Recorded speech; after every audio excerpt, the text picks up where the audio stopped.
추석상 위로 김이 오르고 있었습니다. 송편, 갈비찜, 전 굽는 냄새가 집안 가득 퍼져나가며 명절의 정취를 자아내고 있었죠.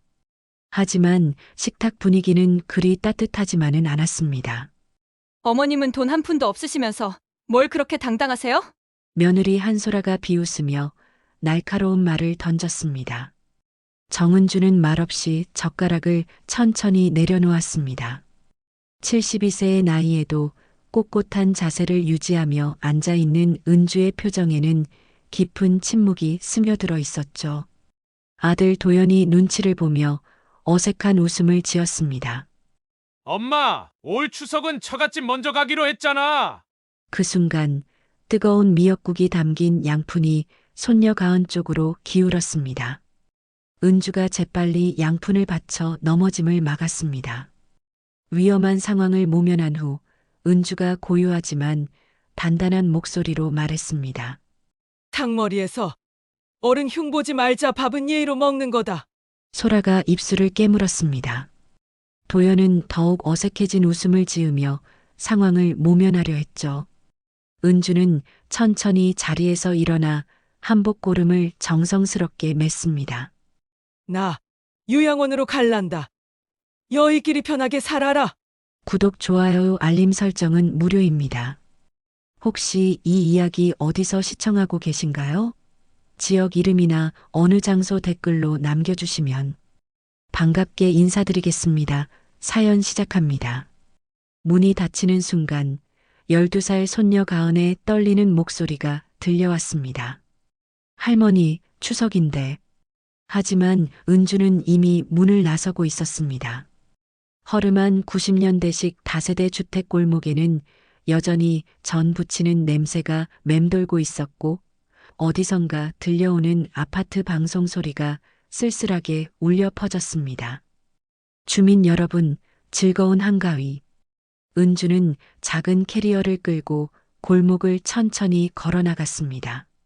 30년을 기다렸다는 생각이 머릿속을 스쳤죠. 그래도 사람이 먼저라고 믿었는데 이제는 그 믿음마저 흔들리는 것 같았습니다. 택시를 잡아 탄 은주 앞에서 운전기사가 말을 걸어왔습니다. 요양원이라 자식들이 바쁜가 봅니다. 바쁜 세상이죠. 그래서 더 배워야지요, 서로. 은주가 창밖을 바라보며 조용히 대답했습니다. 창밖으로는 재개발 현수막이 스쳐 지나갔죠. 구 뉴타운 3-1구역 조합 설립 추진위원회라는 글씨가 선명하게 보였습니다.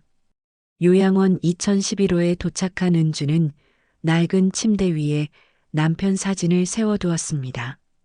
조명등에서 나는 미세한 윙소리만이 정막을 깨뜨리고 있었죠. 사진 뒷면을 손끝으로 쓸어보니 짧은 메모가 살짝 비쳤습니다. 때가 올 때까지 침묵. 옆방에서 박순례와 김정자가 인사를 건넸습니다. 순례가 말했습니다. 여긴 눈물도 말려줘요. 근데 사람 냄새도 나요. 은주는 미소만 지었습니다. 사람 냄새, 그게 바로 오늘 필요한 말이었던 것 같았죠. 추석 연휴가 끝난 다음 날, 동네 통장이 전화를 걸어왔습니다. 정은주 여사님, 구청에서 찾습니다. 그리고 그 밤 은주의 휴대폰으로 문자 한 통이 도착했습니다. 정은주 여사님, 구청 민원과에서 확인할 서류가 있습니다. 은주는 문자를 읽으며 깊은 한숨을 내쉬었습니다. 때가 왔다는 생각이 들었죠. 다음 날 아침 은주는 일찍 요양원을 나섰습니다. 구청으로 향하는 버스 안에서 오래된 기억들이 떠올랐죠.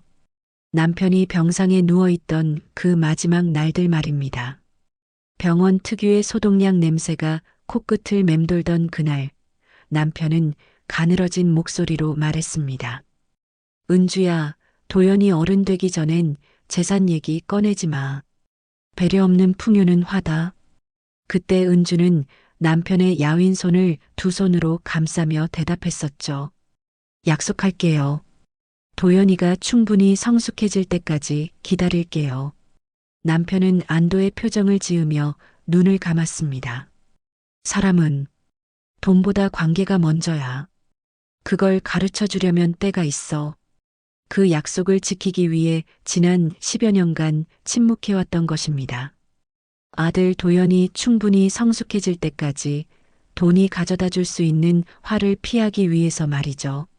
하지만 어제 추석상에서 벌어진 일들을 보니 이제는 더 이상 기다릴 수만은 없을 것 같았습니다.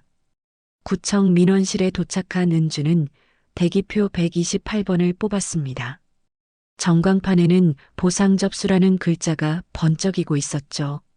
주변에는 재개발과 관련된 서류를 들고 온 주민들이 여럿 보였습니다. 모두들 긴장한 표정으로 순서를 기다리고 있었어요. 1시간여를 기다린 후 드디어 순서가 되었습니다. 창구로 향한 은주에게 공무원이 물었습니다. 어떤 업무로 오셨나요? 등기부등본을 떼러 왔습니다. 성함과 주소를 말씀해 주세요. 정은주입니다.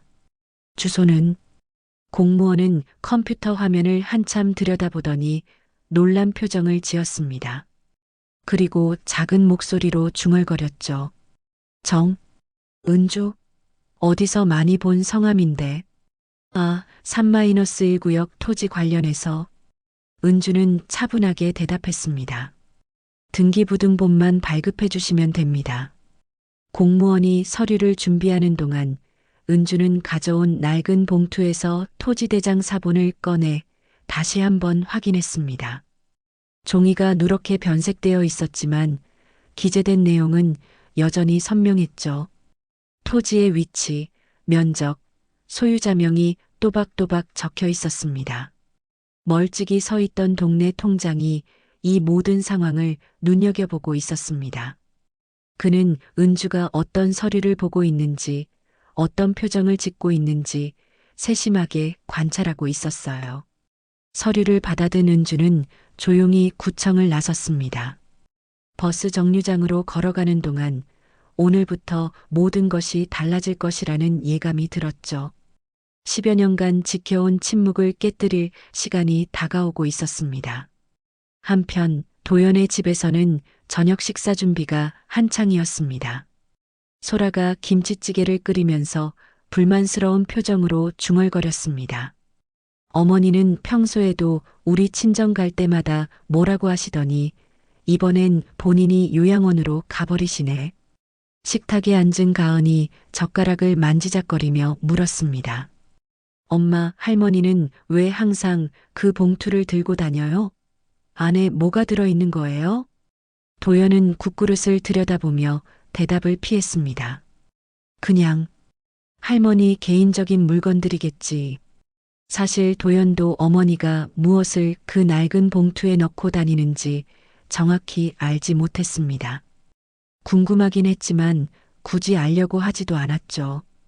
모르는 것이 편했던 겁니다. 소라가 밥그릇을 내려놓으며 말했습니다.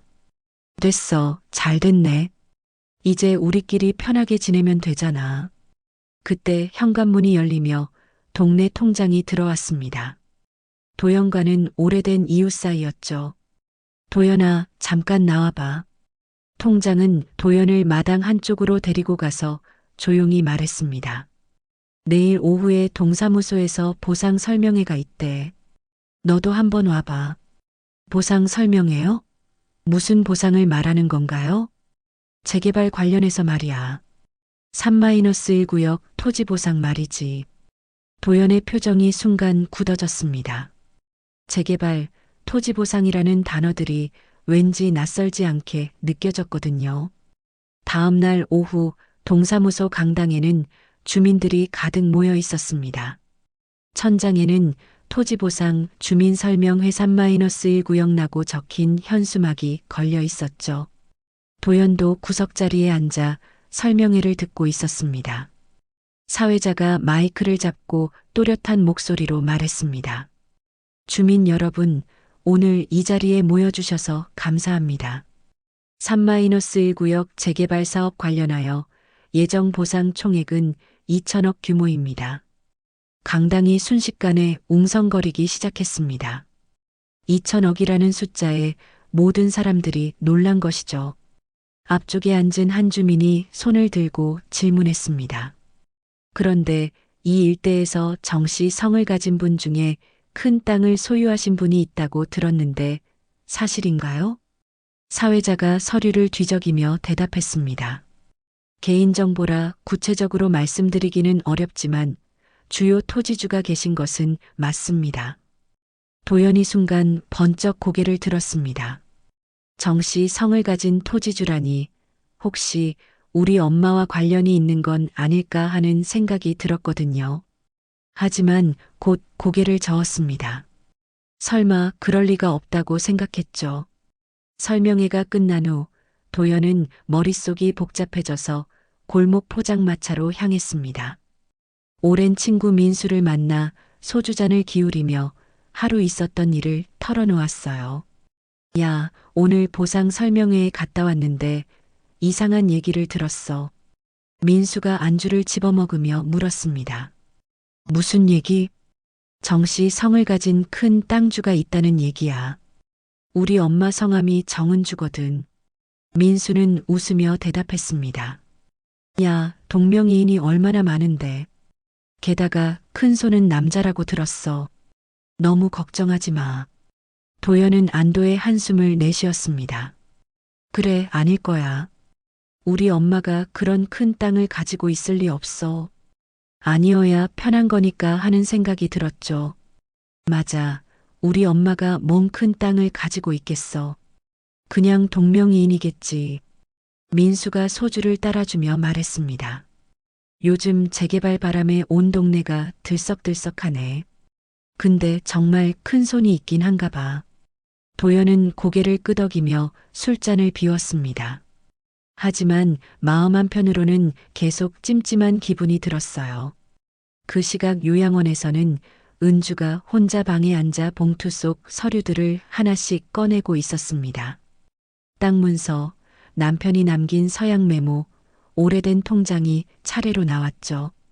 각각의 서류를 정성스럽게 펼쳐보며 내용을 다시 한번 확인했습니다. 요양원 직원이 방문을 두드리며 들어왔습니다. 평소와는 다른 조심스러운 태도였어요. 어르신, 내일 외부에서 방문하실 분이 계신다고 연락이 왔습니다. 누구신지 알 수 있을까요? 감정평가 관련 업무를 보시는 분들이라고 하네요. 은주는 조용히 고개를 끄덕였습니다. 드디어 때가 온 것이었죠. 그날 밤 은주는 남편 사진을 바라보며 오랫동안 말없이 앉아 있었습니다. 사진 속 남편은 여전히 따뜻한 미소를 짓고 있었어요. 여보, 당신이 말한 그때가 온 것 같습니다. 도연이가 이제는 알아야 할 것 같아요.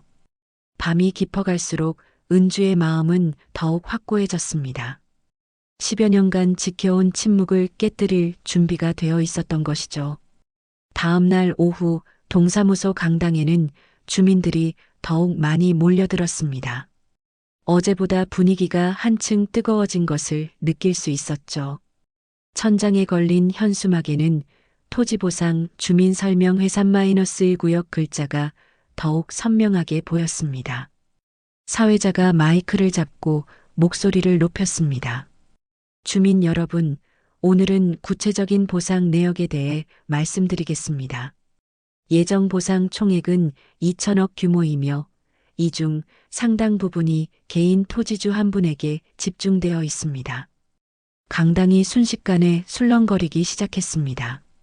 사람들은 서로 귓속말을 주고받으며 누가 그 큰 땅의 주인인지 궁금해했어요.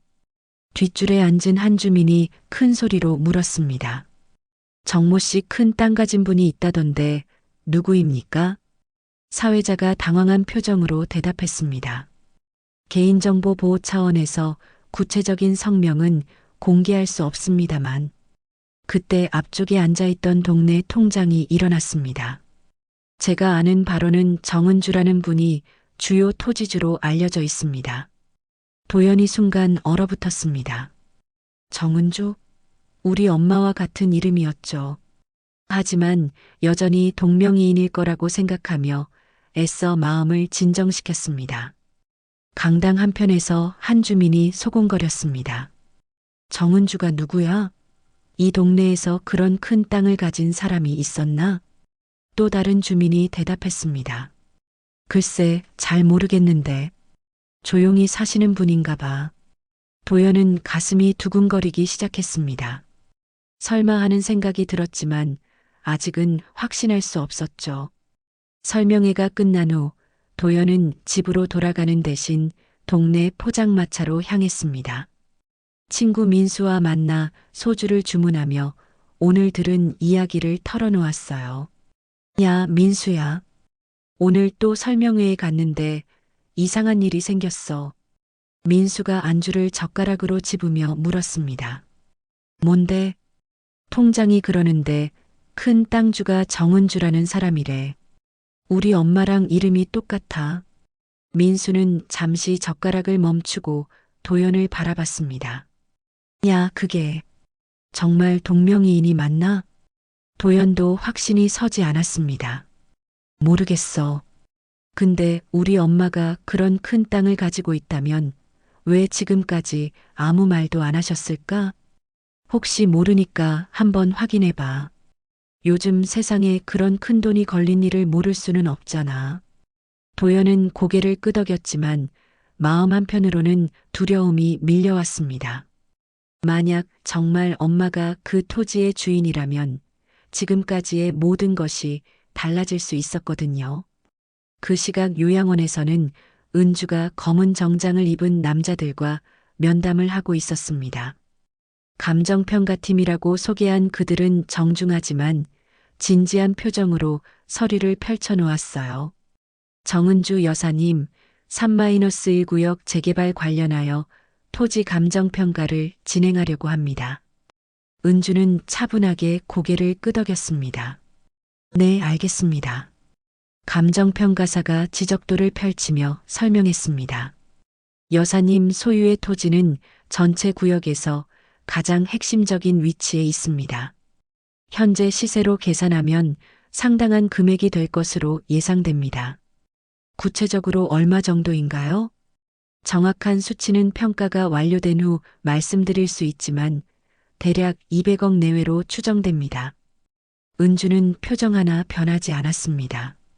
이미 예상하고 있던 금액이었거든요. 감정평가사가 계속해서 설명했습니다. 다만 재개발이 진행되려면 토지주의 동의가 필요합니다. 여사님의 결정이 이 사업의 성패를 좌우한다고 해도 과언이 아닙니다. 은주가 조용히 물었습니다. 결정을 내리는데 시간이 얼마나 걸릴까요? 법적으로는 특별한 제한이 없습니다. 하지만 다른 주민들의 상황을 고려하면 가능한 한 빠른 시일 내에 결정해 주시면 좋겠습니다. 은주는 고개를 끄덕이며 대답했습니다. 가족들과 상의해 본 후 연락드리겠습니다. 감정평가팀이 떠난 후 은주는 혼자 방에 남아 깊은 생각에 잠겼습니다. 남편이 남긴 메모를 다시 한번 읽어봤죠. 때가 올 때까지 침묵. 이제 그때가 온 것 같았습니다. 한편 집으로 돌아온 도연은 소라에게 오늘 있었던 일을 조심스럽게 말했습니다. 여보, 오늘 설명회에서 이상한 얘기를 들었어. 소라가 설거지를 하면서 대답했습니다. 무슨 얘기? 큰 땅주가 정은주라는 사람이래. 엄마랑 이름이 같아. 소라의 손이 순간 멈췄습니다. 설마 동명이인이겠지? 나도 그렇게 생각하는데 뭔가 이상해. 엄마가 항상 들고 다니시는 그 봉투 말이야. 가은이 거실에서 숙제를 하다가 부모의 대화를 들었습니다. 엄마, 아빠, 할머니가 정말 큰 땅을 가지고 계신 거예요? 도연과 소라는 서로를 바라봤습니다. 아직 확실하지 않은 일로 아이를 걱정시키고 싶지 않았거든요. 도연이 가은에게 말했습니다. 가은아, 아직 확실하지 않은 일이야. 걱정하지 마. 하지만 도연의 마음은 점점 불안해졌습니다. 만약 정말 엄마가 그 토지의 주인이라면 왜 지금까지 숨겨왔을까요? 그리고 어떻게 그런 큰 땅을 가지게 되었을까요? 그날 밤 도연은 잠을 이루지 못했습니다. 천장을 바라보며 어머니에 대해 생각했죠.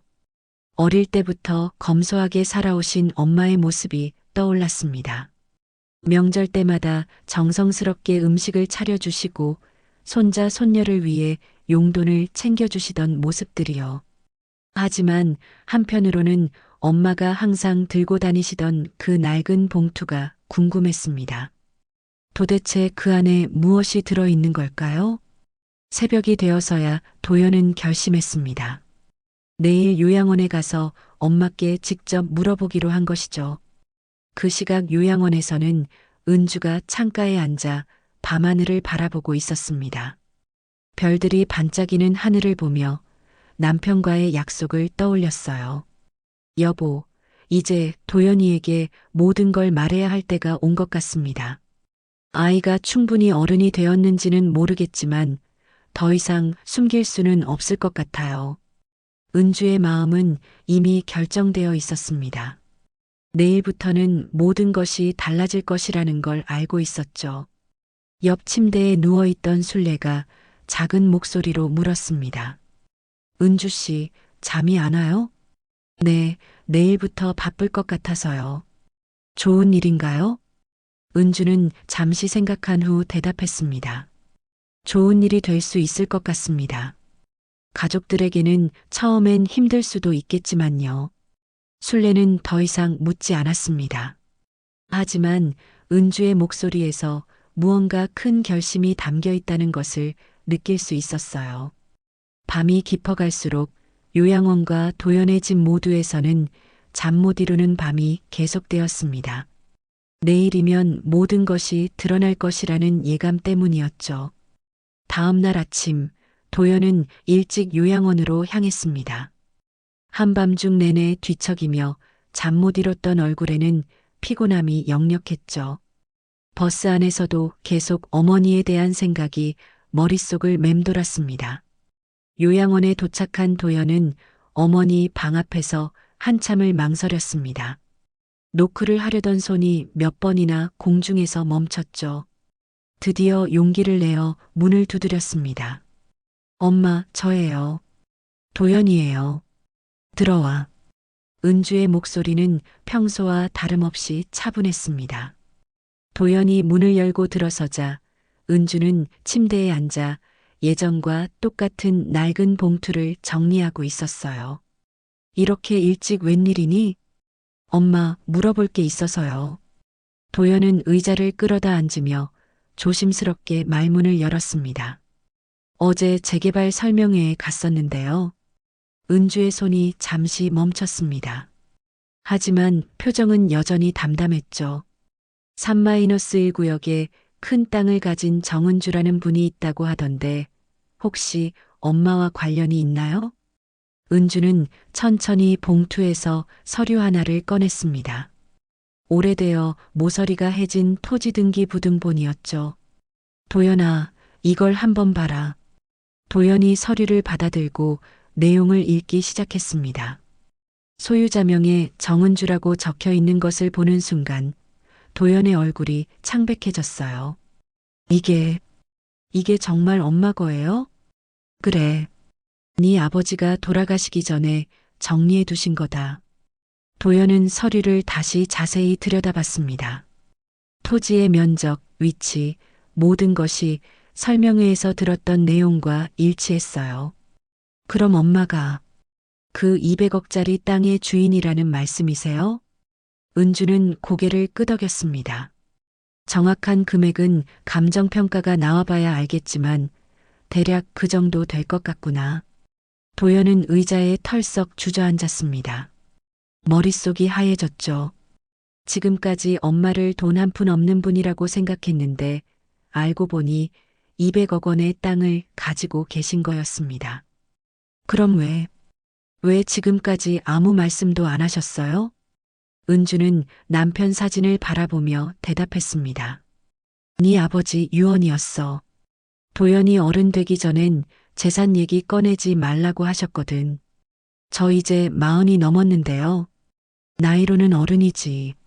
하지만 마음으로는 아직 아이 같았어. 며칠 전 추석상에서 본 네 모습 말이야. 도연은 할 말을 잃었습니다. 며칠 전 추석날 어머니께 했던 말들이 떠올랐거든요. 돈 한 푼도 없으시면서 당당하다고 했던 소라의 말, 요양원에 가시라고 했던 자신의 태도, 모든 것이 부끄러워졌습니다. 그때 요양원 직원이 방문을 두드렸습니다.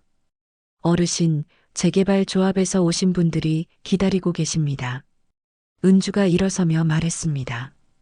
도연아, 같이 가자. 이제 알 권리가 있으니까. 재개발 조합 사무실은 요양원에서 차로 10분 거리에 있었습니다. 유리문 너머로 서류 더미가 보였고 여러 사람들이 분주하게 움직이고 있었어요. 조합장이 은주를 보자 급히 일어나 인사했습니다. 정은주 대표 토지주님, 어서 오십시오. 대표 토지주라는 말에 도연은 다시 한번 충격을 받았습니다. 엄마가 이 모든 재개발 사업의 핵심 인물이었던 거죠. 먼저 지적도를 확인해 주시겠습니까? 조합장이 큰 지도를 펼쳐 놓았습니다. 빨간색으로 표시된 부분이 은주의 소유 토지였는데 전체 구역의 거의 절반을 차지하고 있었어요.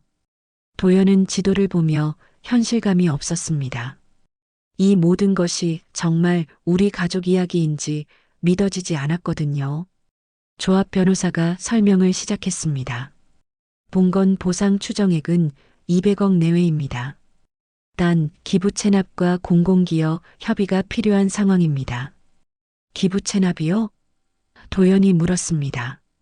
재개발 사업을 원활히 진행하기 위해 토지주가 일정 부분을 기부하는 것입니다. 물론 강제사항은 아닙니다. 은주가 조용히 물었습니다. 다른 주민들은 언제부터 이주를 시작해야 하나요? 토지주 동의가 나오는 대로 바로 진행됩니다. 많은 분들이 기다리고 계시거든요.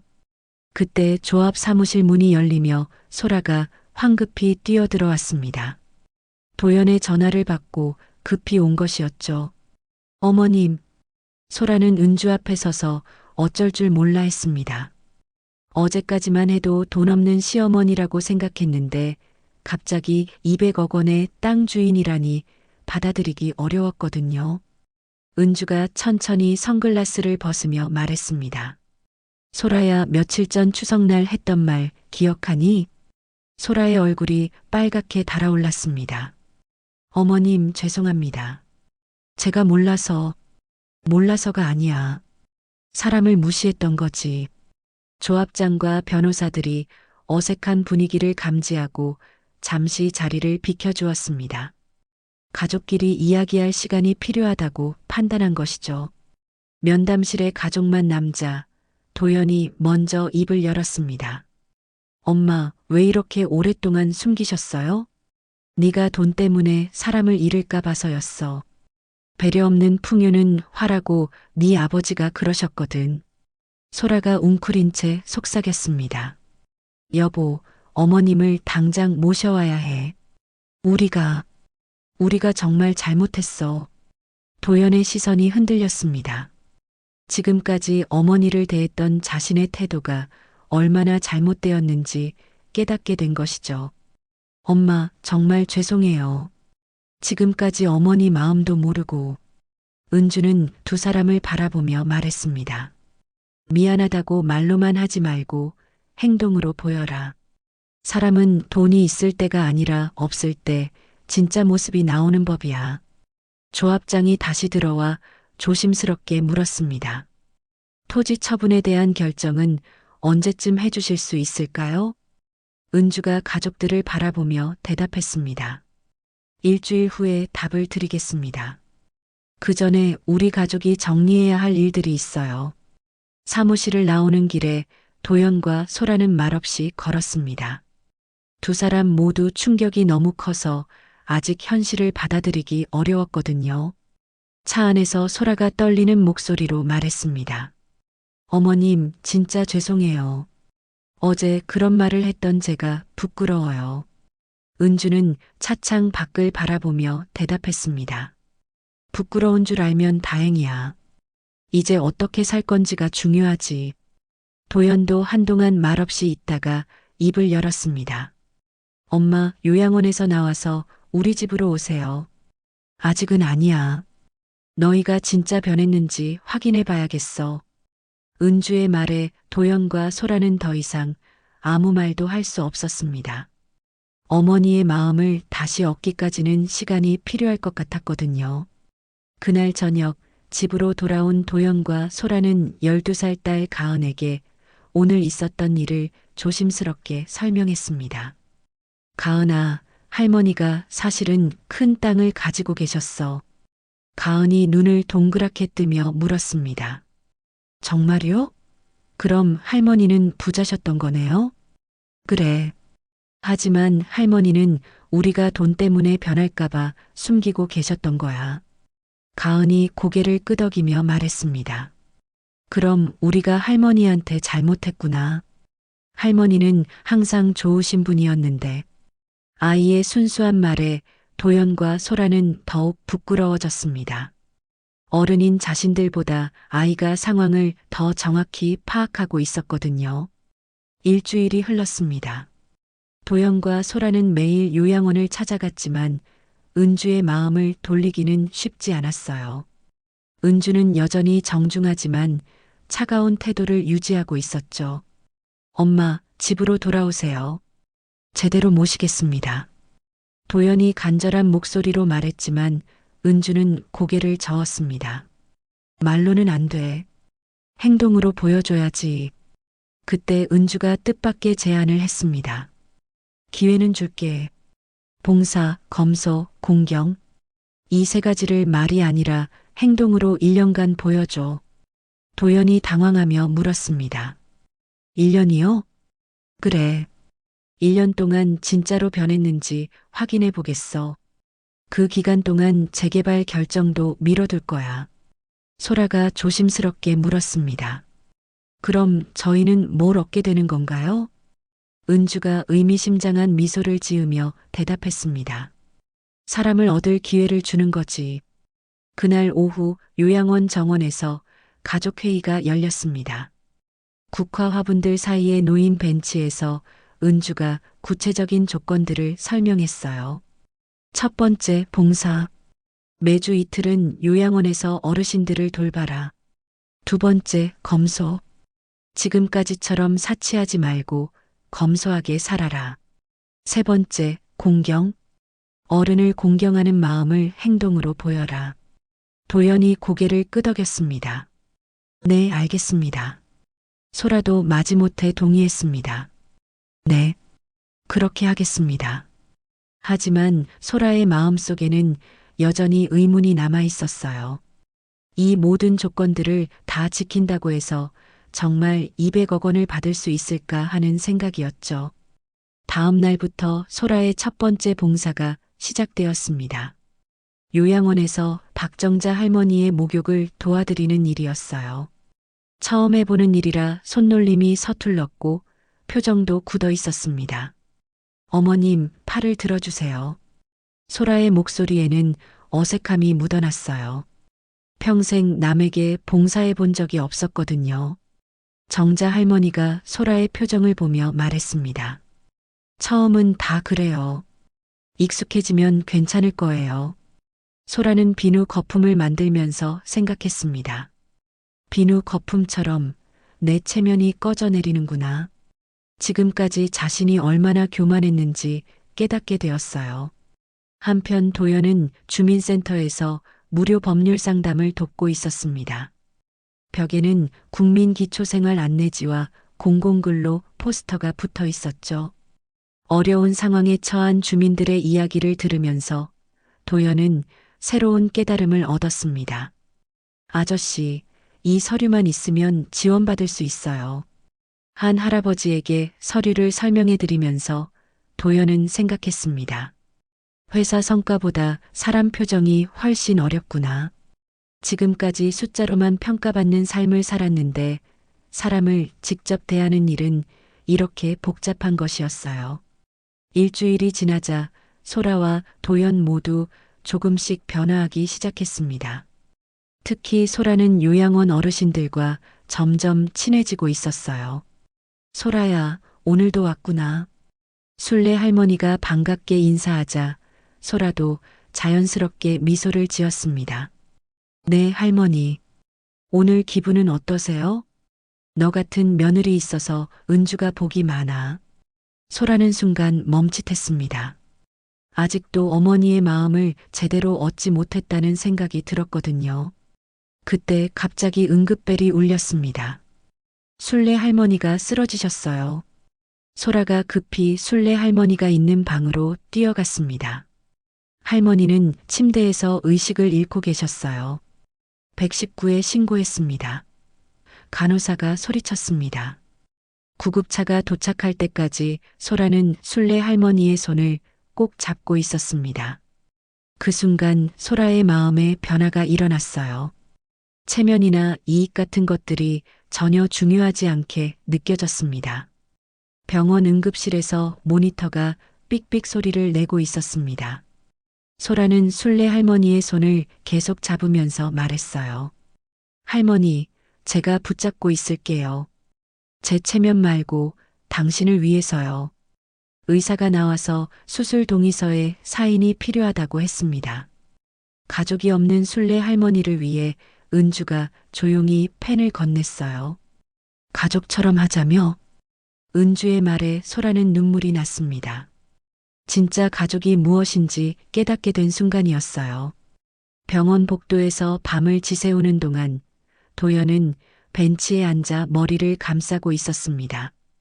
가은이가 보낸 음성 메시지가 휴대폰에서 재생되었어요. 아빠, 할머니는 원래 대단한 분이었어. 맛있는 김치전도 만들어주시고 나한테 용돈도 다 나눠주셨거든요. 도연의 눈가가 젖어들었습니다. 조건 없는 사랑이 무엇인지 내가 제일 몰랐구나 하는 생각이 들었어요. 다음 날 아침 의사가 나와서 말했습니다. 고비는 넘겼습니다. 다행히 큰 문제는 없을 것 같아요. 소라가 안도하며 흐느꼈습니다. 은주가 손수건을 건네며 말했어요.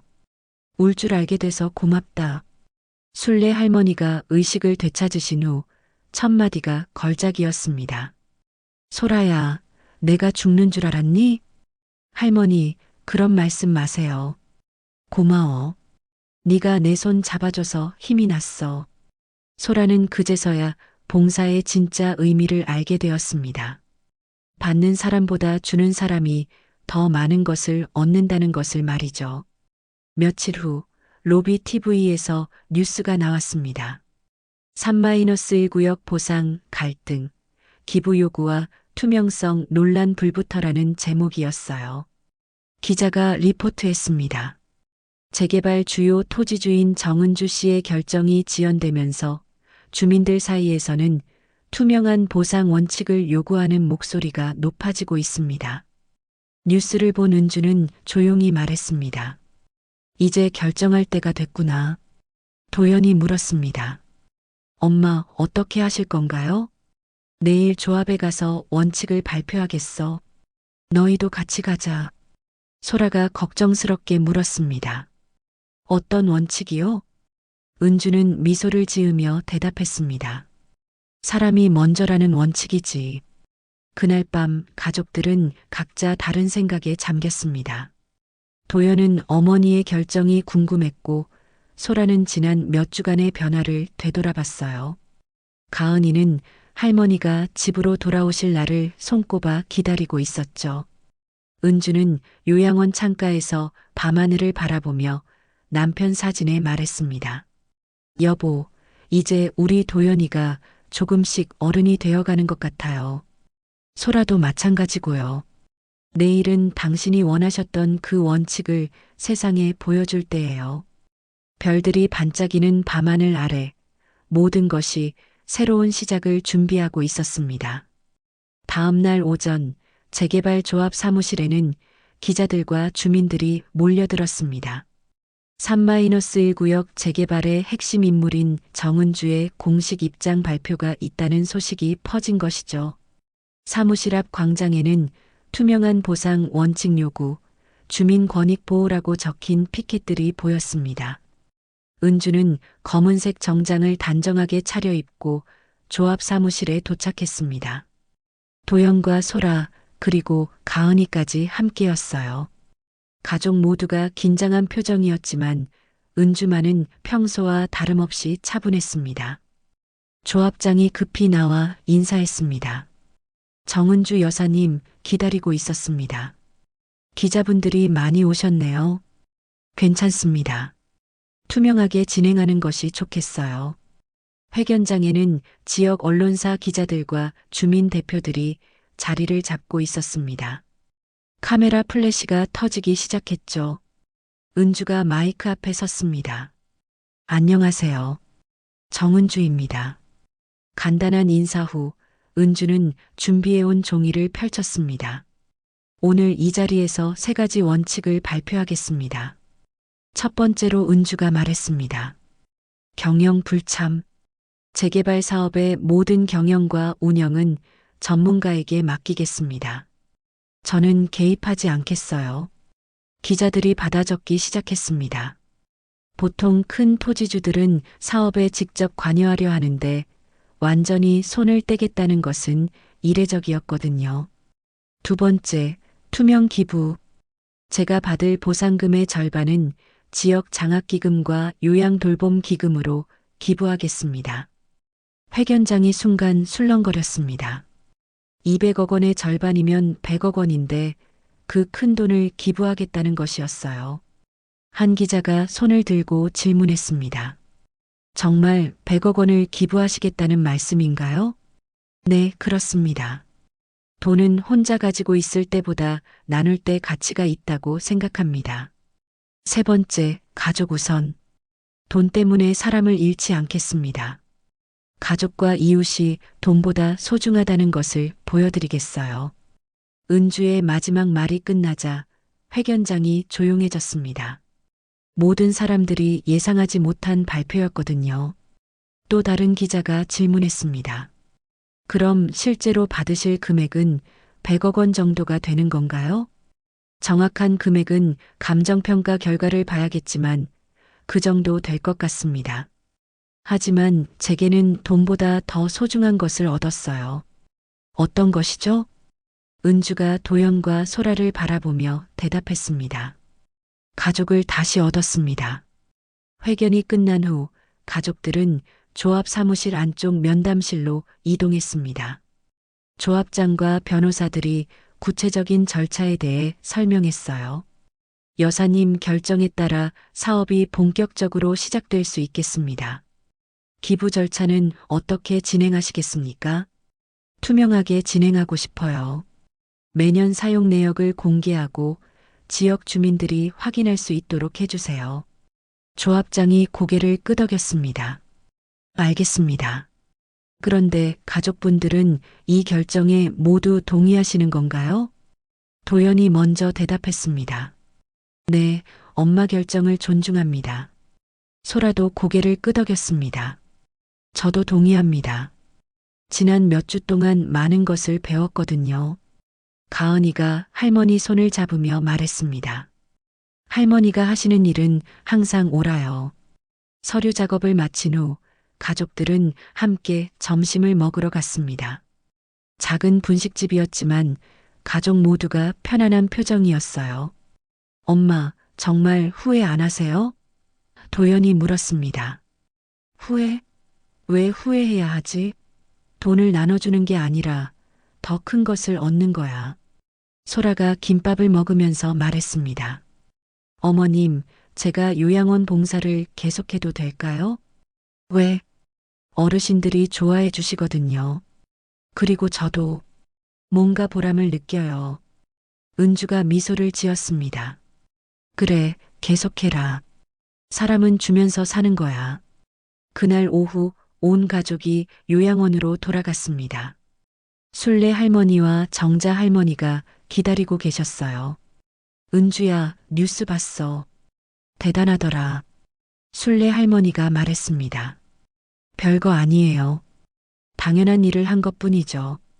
정자 할머니가 소라에게 말했습니다. 소라야, 너 많이 변했구나. 처음에 봤을 때랑 완전히 달라.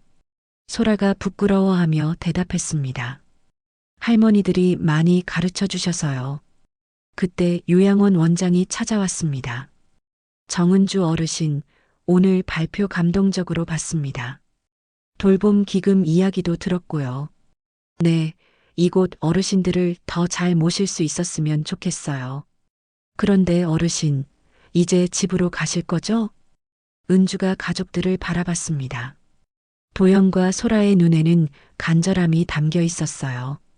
네, 이제 갈 때가 된 것 같네요. 가은이가 펄쩍 뛰며 소리쳤습니다.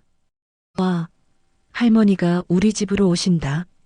그날 저녁 짐을 싸는 은주를 도우며 순례 할머니가 말했습니다. 은주야, 넌 정말 대단한 일을 했어.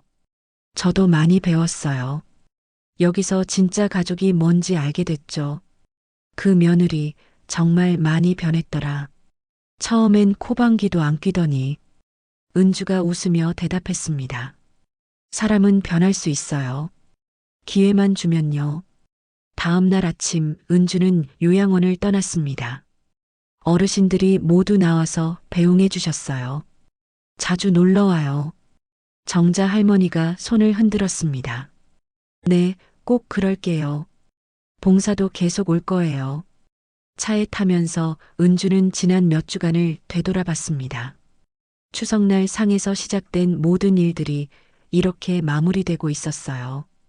도연의 집에 도착하자 소라가 정성스럽게 꾸민 방이 준비되어 있었습니다. 벽에는 가은이가 쓴 손글씨 액자도 걸려 있었죠. 예의로 먹는 밥상이라고 적혀 있었어요. 와, 예쁘다. 향이 나네. 은주가 감탄했습니다. 가은이가 할머니 손을 잡으며 말했습니다. 할머니, 주말에는 요양원에 같이 가요. 제가 어르신들께 마술도 보여드릴래요.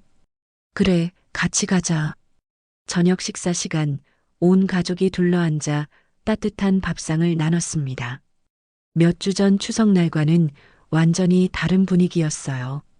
소라가 은주에게 국을 따라드리며 말했습니다. 어머님, 앞으로 잘 모시겠습니다. 잘 모시는 것보다 서로 배려하며 사는 게 중요해. 도연이 밥을 먹으면서 물었습니다. 엄마, 정말 후회 없으세요? 후회 없어. 돈보다 소중한 걸 얻었잖아. 뭐려? 너희 마음을 얻었지. 그날 밤 은주는 새 방에서 남편 사진을 세워놓고 말했습니다. 여보, 당신 말이 맞았어요. 때가 있더라고요. 도연이도 소라도 이제 진짜 어른이 된 것 같아요. 창밖으로는 재개발 현수막이 보였지만 이제는 걱정스럽지 않았습니다. 모든 것이 투명하고 공정하게 진행될 것이라는 확신이 있었거든요. 며칠 후 지역신문에 큰 기사가 실렸습니다. 100억 기부 약속한 정은주 여사, 진정한 나눔의 의미 보여줘라는 제목이었어요. 기사 마지막에는 은주의 인터뷰가 실려 있었습니다. 돈은 도구일 뿐입니다. 그 도구로 무엇을 하느냐가 중요하죠. 저는 가족과 이웃을 위해 사용하고 싶었어요. 이 기사를 본 동네 사람들의 시선이 달라지기 시작했습니다. 처음엔 부러워하던 시선이었는데 이제는 존경하는 눈빛이 되었어요. 한 달 후 재개발 사업이 본격적으로 시작되었습니다. 은주의 결정으로 모든 절차가 순조롭게 진행되고 있었죠. 하지만 예상치 못한 문제가 하나씩 생기기 시작했습니다. 어느 날 오후 조합 사무실에서 급한 전화가 걸려왔습니다. 정은주 여사님, 문제가 생겼습니다. 당장 오실 수 있으세요? 은주와 도연이 급히 조합 사무실로 향했습니다. 도착해보니 조합장의 표정이 어두웠어요. 무슨 일입니까? 도연이 물었습니다. 일부 주민들이 보상 배분에 이의를 제기하고 있습니다. 정은주 여사님의 기부 결정을 문제 삼고 있어요. 조합장이 설명했습니다. 기부금이 너무 크다 보니 세금 문제와 투명성에 대한 의혹이 제기되고 있습니다. 일부에서는 탈세 의혹까지 제기하고 있어요. 은주는 차분하게 물었습니다. 구체적으로 어떤 문제인가요? 기부금 100억 원에 대한 세무 처리와 기금 운영의 투명성을 요구하는 민원이 들어왔습니다. 그리고 조합장이 망설이더니 계속 말했습니다. 일부 주민들이 기부를 핑계로 세금을 회피하려 한다고 주장하고 있어요. 도연이 화를 내며 말했습니다. 그런 말도 안 되는 소리를. 도연아, 진정해. 은주가 아들을 제지했습니다. 주민들 걱정이 이해돼. 투명하게 처리하면 되는 일이야. 그때 조합 사무실 문이 열리며 몇 명의 주민들이 들어왔습니다. 앞장선 사람은 동네에서 목소리가 큰 김철수였어요. 정은주 씨, 얘기 좀 합시다. 김철수가 거친 목소리로 말했습니다. 100억 기부한다고 하셨는데 정말 투명하게 할 거죠? 물론입니다. 모든 과정을 공개하겠다고 했잖아요. 말만 그렇게 하시고 나중에 딴짓 하시는 거 아니죠? 요즘 부자들이 기부한다고 하면서 세금 빼먹는 경우가 많다던데. 은주의 표정이 조금 굳어졌지만 여전히 차분했습니다. 그런 일은 없을 겁니다. 필요하시면 회계법인을 통해 투명하게 관리하겠어요. 그리고 또 하나, 왜 하필 장학금이고 요양원이에요? 다른 주민들한테도 나눠주시면 안 되나요? 뒤에 서 있던 다른 주민이 거들었습니다. 맞아요. 우리도 재개발로 이사해야 하는데 이사비라도 좀 지원해 주시면 안 되나요? 은주가 깊은 한숨을 내쉬었습니다. 기부금 사용처는 이미 발표했습니다. 교육과 복지에 쓰이는 것이 가장 공익적이라고 판단했어요. 김철수가 목소리를 높였습니다. 공익적이라니요? 결국 자기 체면 차리려는 거 아니에요? 부자라고 우쭐해서 말이에요. 순간 도연이 참지 못하고 일어났습니다. 이분이 뭐라고? 도연아, 앉아. 은주가 단호하게 말했습니다. 은주가 김철수를 똑바로 바라보며 말했습니다. 김철수 씨, 제가 기부를 하는 이유는 체면 때문이 아닙니다. 진짜 필요한 곳에 쓰이길 바라는 마음이에요. 그게 누가 압니까? 말은 누구나 할 수 있죠. 그때 조합장이 중재에 나섰습니다. 일단 진정하시고 투명성 문제는 제3의 기관을 통해 관리하겠습니다. 주민들이 떠난 후 은주는 한동안 말없이 앉아 있었습니다. 도연이 걱정스럽게 물었습니다. 엄마, 괜찮으세요? 괜찮아. 예상했던 일이야. 하지만 너무 심하잖아요. 엄마가 얼마나 좋은 일을 하시려는 건데. 은주가 도연의 손을 잡으며 말했습니다. 도연아, 선행도 때로는 오해받을 수 있어. 그럴 때일수록 더 투명하고 정직하게 해야 하는 거야. 그날 저녁 집으로 돌아온 은주는 가족들에게 오늘 있었던 일을 말했습니다. 소라가 화를 내며 말했습니다. 어머님이 그렇게 좋은 일을 하시는데 어떻게 그런 말을. 소라야, 그분들 마음도 이해해줘야 해.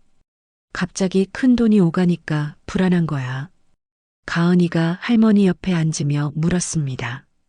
할머니, 기부 안 하시면 안 돼요? 가은아, 할머니는 약속을 지키는 사람이야. 한 번 한 약속은 꼭 지켜야 해. 며칠 후 더 큰 문제가 터졌습니다. 지역 언론에서 정은주 기부 의혹 기사가 나온 것이었어요. 기사 내용은 이랬습니다. 재개발되어 정은주 씨의 100억 기부 약속, 세무 전문가들은 과도한 절세 혜택 지적. 기사를 본 은주는 조용히 신문을 접었습니다. 도연이 분노에 차서 말했습니다. 이게 무슨 말이에요? 엄마가 절세 때문에 기부한다고요? 기자도 자기 일을 하는 거야. 의혹이 있으면 제기할 수 있는 거지. 하지만 사실이 아니잖아요. 그럼 사실로 증명하면 돼. 은주는 즉시 세무 전문가와 상담을 받기로 했습니다. 그리고 모든 절차를 법정에서 인정받는 방식으로 진행하기로 결정했어요. 일주일 후 은주는 기자회견을 다시 열었습니다. 이번에는 세무사와 변호사가 함께 참석했어요. 지난주 제기된 의혹들에 대해 명확히 답변드리겠습니다. 세무사가 자료를 제시하며 설명했습니다. 정은주 여사님의 기부는 모든 세법을 준수하여 진행됩니다. 절세 효과보다 실제 기부 금액이 훨씬 큽니다. 변호사도 덧붙였습니다. 기부금 운영은 공인된 재단을 통해 이루어지며 매년 감사를 받을 예정입니다. 한 기자가 질문했습니다. 그럼 정말 순수한 기부 목적인 건가요? 은주가 마이크를 잡았습니다. 네, 그렇습니다. 저는 돈보다 소중한 것을 배웠어요. 그것을 나누고 싶을 뿐입니다. 구체적으로 무엇을 배우셨나요? 가족의 소중함, 이웃의 고마움, 그리고 나눔의 기쁨을 배웠습니다. 회견이 끝난 후 예상치 못한 일이 일어났습니다. 요양원에서 순례 할머니가 쓰러진 것이었어요. 응급실로 가셔야 합니다. 의료진이 급히 말했습니다. 은주와 가족들이 급히 병원으로 향했습니다. 응급실에서 의사가 나와 설명했어요. 심근경색입니다. 수술이 필요한 상황이에요. 수술비는 얼마나 들까요? 순례 할머니의 조카가 걱정스럽게 물었습니다. 보험 적용되지 않는 부분까지 포함하면 상당할 것 같습니다. 은주가 즉시 말했습니다. 제가 부담하겠습니다. 하지만 어르신, 괜찮아요. 가족이잖아요. 수술은 성공적으로 끝났습니다. 중환자실에서 순례 할머니가 눈을 뜨자 첫 마디가 걸작이었어요. 은주야, 내가 또 살았네. 할머니, 놀라셨죠? 고마워. 너 같은 사람 만나서 복이야. 병원 복도에서 순례 할머니의 조카가 은주에게 말했습니다. 정말 감사합니다. 어떻게 보답을? 보답은 필요 없어요. 할머니가 건강하시면 그것으로 충분해요. 그날 밤 병원에서 지키고 있던 소라가 은주에게 말했습니다. 어머님, 진짜 대단하세요. 뭐가? 모든 사람이 오해하고 비난해도 흔들리지 않으시잖아요. 은주가 미소를 지으며 대답했습니다. 소라야, 옳은 일은 끝까지 해야 하는 거야. 남들이 뭐라고 해도 말이지. 며칠 후 뜻밖의 소식이 들려왔습니다. 김철수가 은주를 찾아온 것이었어요. 정은주 씨, 죄송합니다. 김철수가 고개를 숙이며 말했습니다. 제가 너무 성급하게 판단했어요. 순례 할머니 수술비 대주신 얘기 들었습니다. 괜찮아요. 충분히 의심할 만했어요. 아니에요. 정말 순수한 마음으로 하시는 일이었는데 제가 오해했어요. 그 후로 주민들의 시선이 완전히 달라졌습니다. 의욕의 눈빛이 존경의 눈빛으로 바뀐 것이죠. 6개월 후 따뜻한 봄날이었습니다. 재개발 사업이 순조롭게 진행되면서 첫 번째 보상금이 지급되기 시작했어요. 은주가 약속했던 대로 모든 과정이 투명하게 공개되었고 기부금도 계획대로 집행되고 있었습니다. 도연의 집에는 소라가 정성껏 꾸민 새로운 방이 마련되어 있었습니다. 벽에는 가은이의 손글씨 액자가 걸려 있었죠. 예의로 먹는 밥상이라고 쓰인 그 글씨는 이제 이 집의 가훈이 되어 있었습니다. 와, 예쁘다. 향이 나네. 은주가 방에 들어서며 감탄했습니다. 가은이가 할머니 손을 잡으며 말했습니다. 할머니, 오늘 주말이니까 요양원에 가요. 제가 어르신들께 새로 배운 마술을 보여드릴래요. 그래, 좋은 생각이다. 같이 가자. 요양원으로 가는 길에 은주는 창밖 풍경을 바라봤습니다. 재개발로 인해 조금씩 변해가는 동네의 모습이 보였어요. 하지만 변하지 않는 것도 있었습니다. 사람들 사이의 정이었죠. 요양원에 도착하자 순례 할머니와 정자 할머니가 반갑게 맞아주었습니다. 순례 할머니는 수술 후 많이 회복되어 이제는 예전처럼 활기찬 모습이었어요. 은주야, 오늘도 식구들 다 데리고 왔구나. 네, 할머니. 가은이가 맛을 보여드린다고 해서요. 가은이는 준비해온 간단한 마술 도구들을 꺼내며 어르신들 앞에서 공연을 시작했습니다. 비록 서툴렀지만 어르신들은 박수를 치며 즐거워하셨어요. 우와, 신기하다. 정자 할머니가 손뼉을 치며 감탄했습니다. 공연이 끝난 후 소라는 어르신들의 점심 준비를 도왔습니다. 이제는 자연스럽게 몸이 움직였어요. 처음 봉사를 시작했을 때의 어색함은 온데간데 없었습니다. 소라야, 너 정말 많이 변했다. 순례 할머니가 말했습니다. 할머니들이 많이 가르쳐 주셔서요. 저도 이제 이런 일이 좋아요. 처음엔 죽겠다는 표정이었는데 정자 할머니가 웃으며 말했습니다. 소라도 웃으며 대답했습니다. 그때는 몰랐어요. 받는 것보다 주는 게 더 기쁘다는 걸요. 한편 도연은 요양원 사무실에서 원장과 기부금 사용 계획에 대해 상의하고 있었습니다. 이번 분기에 새로 들어오실 어르신들을 위한 시설 개선에 사용하면 어떨까요? 원장이 제안했습니다. 좋은 생각이네요. 엄마께 말씀드려 볼게요. 원장이 감사한 표정으로 말했습니다. 정은주 어르신 덕분에 정말 많은 것이 달라졌어요. 어르신들도 훨씬 밝아지셨고요. 그날 오후 구청 앞 광장에서 기부금 전달식이 열렸습니다.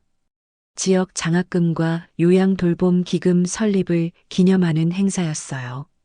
많은 주민들과 기자들이 참석했습니다. 시장이 직접 참석하여 감사패를 전달했습니다. 정은주 여사님의 숭고한 나눔 정신이 우리 지역 사회에 귀감이 되고 있습니다. 은주가 마이크를 잡고 말했습니다. 감사합니다. 하지만 저는 특별한 일을 한 게 아니에요. 보상은 돈이고 사람은 관계입니다. 저는 관계를 선택했을 뿐이에요. 뒤편 전광판에는 장학기금과 돌봄기금의 계좌 정보와 연간 보고, 계획이 표시되었습니다. 모든 것이 투명하게 공개되는 것이었죠. 전달식이 끝난 후 가족들은 함께 요양원으로 돌아갔습니다. 정원에서는 어르신들과 함께 단체 사진을 찍었어요. 은주, 도연, 소라, 가은이, 그리고 순례 할머니, 정자 할머니까지 모두 함께 말이죠. 자, 모두 웃어요. 사진사가 말했습니다. 사진을 찍는 순간 은주는 마음속으로 생각했습니다. 이제서야 우리 식탁에 예의가 돌아왔구나. 돈이 아니라 사람이 먼저라는 것을 모두가 깨달았으니까 말이에요. 저녁이 되어 집으로 돌아가는 길에 가은이가 할머니에게 물었습니다. 할머니, 올해 추석은 우리 집에서 해요? 그럼 당연하지. 이제 우리는 진짜 가족이니까. 집에 도착해서 저녁 준비를 하는 소라의 모습은 6개월 전과 완전히 달랐습니다. 정성껏 음식을 준비하면서도 표정이 밝았어요. 어머님, 오늘 요양원에서 배운 음식 만들어 봤어요. 어디서 배웠니? 정자 할머니가 가르쳐 주셨어요. 어르신들이 좋아하시는 음식이래요. 식탁에 앉은 가족들의 모습도 예전과 달랐습니다. 서로를 배려하고 존중하는 분위기였어요. 도연이 어머니께 국을 따라드리며 말했습니다. 엄마, 정말 대단한 일을 하셨어요. 대단한 게 아니야. 당연한 일을 했을 뿐이지. 하지만 아무나 할 수 있는 일은 아니에요. 은주가 가족들을 바라보며 말했습니다. 너희들이 변한 것이 가장 큰 선물이야. 돈으로는 살 수 없는 거니까. 소라가 감사한 표정으로 말했습니다. 어머님 덕분에 저도 많이 배웠어요. 봉사하는 기쁨, 나누는 즐거움을 알게 됐어요. 가은이도 거들었습니다. 저도 요양원 가는 게 좋아요. 할머니들이 재미있는 얘기를 많이 해주세요. 그날 밤 은주는 자신의 방에서 남편 사진을 바라보며 말했습니다. 여보, 당신 말이 맞았어요. 때가 되니까 모든 게 자연스럽게 풀렸네요. 사진 속 남편은 여전히 따뜻한 미소를 짓고 있었습니다. 도연이도 소라도 이제 진짜 어른이 됐어요. 돈의 가치보다 사람의 가치를 알게 됐고요. 창밖으로는 재개발이 진행되는 모습이 보였지만 이제는 걱정되지 않았습니다. 모든 것이 올바른 방향으로 흘러가고 있었거든요. 며칠 후 지역신문에 또 다른 기사가 실렸습니다. 정은주 여사 기부금으로 설립된 장학재단 첫 장학생 선발이라는 제목이었어요. 기사에는 형편이 어려운 학생들이 장학금을 받게 되었다는 내용이 담겨 있었습니다. 은주는 기사를 읽으며 뿌듯한 마음이 들었어요. 그리고 1년 후 추석이 다시 찾아왔습니다. 이번에는 정말 온 가족이 함께 모였어요. 도연의 집 거실에는 큰 상이 차려져 있었고 온 가족이 둘러앉아 있었습니다. 할머니, 작년 추석과 비교하면 정말 많이 달라졌죠? 가은이가 말했습니다. 그러게. 작년에는 상머리에서 싸웠는데 올해는 이렇게 화목하게 앉아 있구나. 소라가 은주에게 정성껏 차린 음식을 올리며 말했습니다. 어머님, 정말 감사해요. 저희에게 진짜 중요한 게 뭔지 가르쳐 주셔서요. 도연도 고개를 끄덕이며 말했습니다. 엄마 덕분에 우리 가족이 진짜 가족이 됐어요. 은주가 가족들을 바라보며 미소 지었습니다. 추석은 그릇에 담는 게 아니라 사람에게 담는 날이었지. 이제서야 제대로 된 추석상이 차려진 것 같구나. 가은이가 깔깔 웃으며 말했습니다. 할머니, 내년 추석도 우리 집에서 해요. 그럼 당연하지. 우리는 이제 진짜 가족이니까.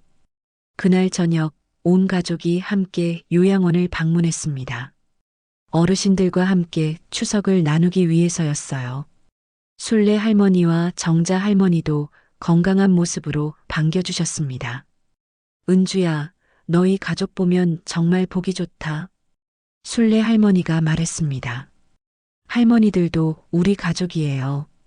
가은이가 천진난만하게 말했습니다. 정자 할머니가 웃으며 대답했습니다. 그래, 우리 모두 가족이지.